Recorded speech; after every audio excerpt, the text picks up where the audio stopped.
Hey, my boy is on a double-breasted suit today, so he's just going to greet you guys that he's here today.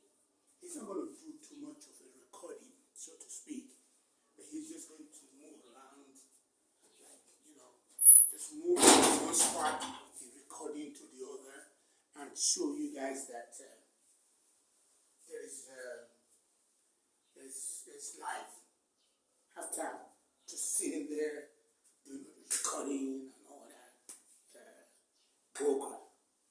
But a lot of the touch lines today, my mind has been on the Israel thing, how they are fighting over there, and I wanted to make one or two statements about that and leave you guys for the evening so that you guys can just go have a great time with your normal activities and stuff like that. But then, I want to first of all touch on one thing that really killed me. When I arrived in the United States of America, one thing was for sure. I got a nod, what I call a nod from my fellow black man at JFK Airport. He gave me a nod like, why the other tribes around me were all passing by. I was kind of shocked. That was kind of like a shock, cultural shock to me. So, moving forward from there, I went in and started my normal routine of trying to break into the system, come into the system and come and see this is what I am going to be doing here. But then, as I was doing that, I found out that I gravitated towards people that gave me a nod, the African American that gave me a nod, and I did not immerse myself too much into them. I wasn't like, oh, they gave me a nod, and I thought, this is the oppressed people, and I was, as a social activist, I started trying to embrace them. But then what I did was to quickly know that I had a single reason why I came in, and I was going to stay with that. I was going to try and get my bottleneck fixed. So I did, and I fixed it by concentrating on my bottleneck. I did not immerse into them, but I did not gravitate towards the power that be, which is the extreme left or extreme right. The reason I'm bringing that up is because I just want to make a point, and the point I'm going to make is going to be very simple. One, that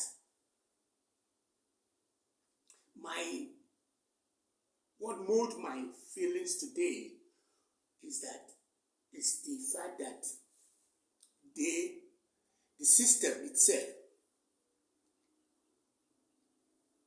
with the oppression that I had, the message inside Nigeria before I left here in my primary 1 or 2, when I met with my teacher called Chief Oswan, who told us to go and challenge the status quo of the white people by singing to us, oh, gracious Lord, you see what the white man did. When they came one day, they brought fine things. When they came one day, the boat to call, sail the boat, and said, get on board. You think I'm laughing? Get on board. They started to laugh. Get on board. Ha, ha, ha, ha, ha. Get on board. Then we roll along into say we roll along. Then we roll along to Mississippi. What that means is that we roll away from there, and that he did challenge us, said that you're going to have to go look for a solution to that problem, otherwise you'll not be able to get anywhere. But I find out, and this is the message I'm going to leave you guys with today, is that we have not addressed that challenge. And we need to, and that is the only thing that matters to me. So, If you guys are out there thinking about how you're going to drink pepper soup and eat what you call amala and all that, I think we should always think about that. The challenge that I was given by Osman on the slavery thing and my hitting of what you call a guard by the North from the African American when I got there, and the way I gravitated towards them, but back away from it because I wasn't going to be able to take the whole wall on my head. That's laudable, and I want you guys to always remember that that is going to be the most important thing. The issue of women, which I brought up as I was going along, was more of what do you call that? I was not a misogynist, so and as such, I was only looking out for women, and as such, on the long run, I find now that looking out for them was the only thing I could have done. And looking back now, that's why I'm not married, I don't have no children and all that. Those are the second point of call that I was making. So let's kind of cut that off and remember that the only challenge we're going to face in this world is going to be how we're going to be able to deal with the issue that we are afraid to tackle. And that's the reason why when I pick on the current president of the United States of America. I pick on him because I believe anything that he's doing is based on that foundation. He doesn't want to say that. You see what I'm saying now? He based on that foundation of, hey, I'm a Christian and I'm going to defend the Christendom. We're going to destroy the other opposite of us, which is going to be the Islamic dog. Then he went further to say that I'm a man and as such I don't like women, but he's looking at women from the angle of procreation and he can't do without them, and as such he doesn't like them and he's destroying them. So those are the 2 points I'm going to make. I'm going to kind of wrap things up there and say that thank you for your coming in. You owe me a lot of subscription. You owe me a lot of sharing. You owe me a lot of likes. You owe me a lot of planning forward to buy my book. And you probably owe me just about anything that will make our country a better one. What's also in my mind before I quickly wrap things up was the visitation that Tinubu had in Makurdi, where he was trapped in the waterlog of the flood.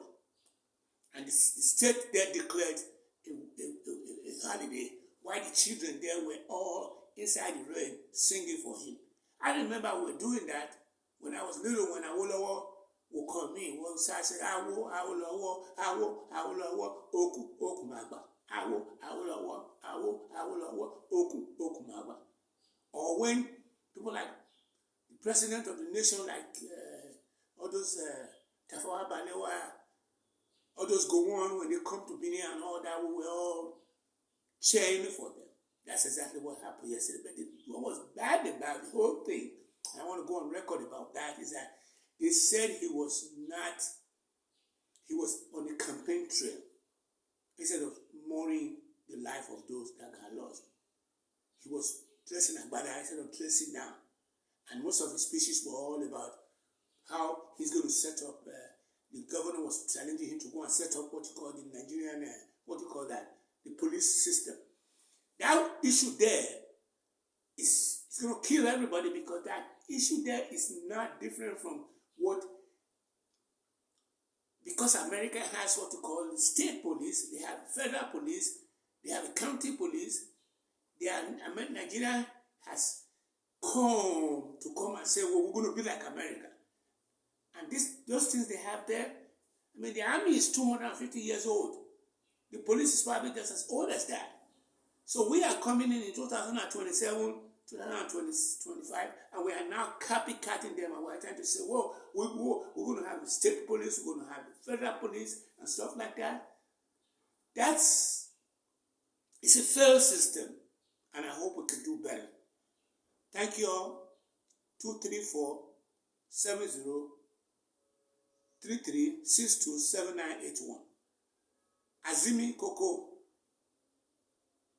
5@gmail.com. Please don't leave me in the dark. Yesterday, I was kind of frustrated and I made a lot of bold statements. And those bold statements I made yesterday, I'm going to eat it back by saying that I was frustrated. That is why I was telling you guys that I am not begging. I'm only asking for making Nigeria a better country. Thank you all for coming in. Way by day,